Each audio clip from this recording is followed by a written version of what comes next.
So today in this video basically we will discuss about कि अभी NEET PG की counselling हुई थी।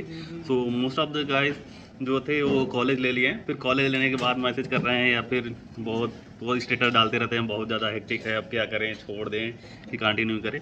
तो द ओनली सॉल्यूशन है कि भाई कंटिन्यू करो, और ये सब जो दुख है ना तुमको कुछ देर के लिए लगता है, फिर उसके बाद सही हो जाएगा। विच यू कैन थिंक है कि जैसे पूरे साल बैठ के तुम तैयारी करते हो, कोई काम धाम किए रहने नहीं रहते हो, देन तो रिलैक्स वाला फेज रहता है, उसमें सिर्फ पढ़ाई करते रहते हो, और फिर यहाँ जाते हो सडनली तुम्हारे ऊपर बर्डन डाल दिया जाता है काम का, तो तुमको बहुत ज़्यादा हेक्टिक लगने लगता है। बट एज टाइम कंटिन्यूस और टाइम बीतेगा तो तुम्हें ये सब नॉर्मल लगने लगेगा, and then your body gets adapt और तुम्हें कोई प्रॉब्लम नहीं होगी। इसको ऐसे सिमिलर समझ लेना, जैसे हम जब हिली एरियाज में जाते हैं तो शुरुआत में हमारे बॉडी को अडेप्ट करने में टाइम लगता है, देन उसके बाद हमारी बॉडी में हीमोग्लोबिन बढ़ता है, ऑक्सीजन सेचुरेशन तब ये सब नॉर्मल होगा। सो ब्रीदिंग डिफिकल्टी और ब्रीथिंग एक्लिप्टमाटाइजेशन वो जो उसको बोलते हैं, तो वो सब नॉर्मल होकर अडेप्ट कर जाते हैं, हमें फिर कोई दिक्कत नहीं होती।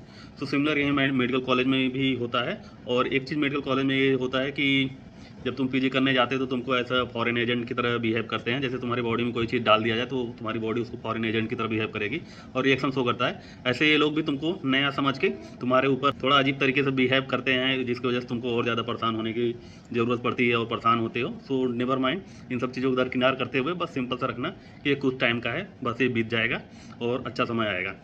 और भाई एट द एंड सुसाइड करने का कभी मत सोचना, क्योंकि तुम्हारी लाइफ है, तुम मर जाओगे, दुनिया कोई फर्क नहीं पड़ने वाला है। The one who will suffer from your death, कि वो तुम्हारी फैमिली वाले होंगे, उसके अलावा दुनिया कोई घंटा नहीं फर्क पड़ने वाला तुम हो कि नहीं हो। तो सुसाइड कभी थॉट मत लाना। और अगर मरना ही है तो साले किसी को मार के मरो ना, जो तुमको परेशान कर रहा है, और तुम उसको मार भी नहीं रहो फिर खुद सुसाइड कर रहे हो, तो ये तो तुम्हारा एक कावर्ड है ना, तुम डरपोक हो, उसकी पहचान है। सो मरना है तो मार के मरो, अदरवाइज मत मरो। और सिंपल सा फंडा है कि मत मरो यार, ज़िंदगी मिली उसको अच्छे से जियो। ये दुख कुछ टाइम का है, कट जाएगा। इतना पढ़ाई लिखाई किए थे अच्छे टाइम आने के लिए, सुसाइड करने के लिए थोड़ी ना तुम पढ़े हो। बाकी तो परेशानियाँ लाइफ में लगी रहेंगी, सबके लाइफ में परेशानी हैं, कोई सुखी नहीं है। और सेकंड क्वेश्चन आ रहा है जिसकी मोस्ट ऑफ गाइस सोचने लगते हैं कि छोड़ दें क्या नीट पीजी, फिर से तैयारी करें, दूसरी ब्रांच उठाएं। तो सारी ब्रांच में ऐसे हैं, तुम पीजी करने जाओगे सब जगह यही माहौल है, ऐसा ही तुमको झेलना पड़ेगा।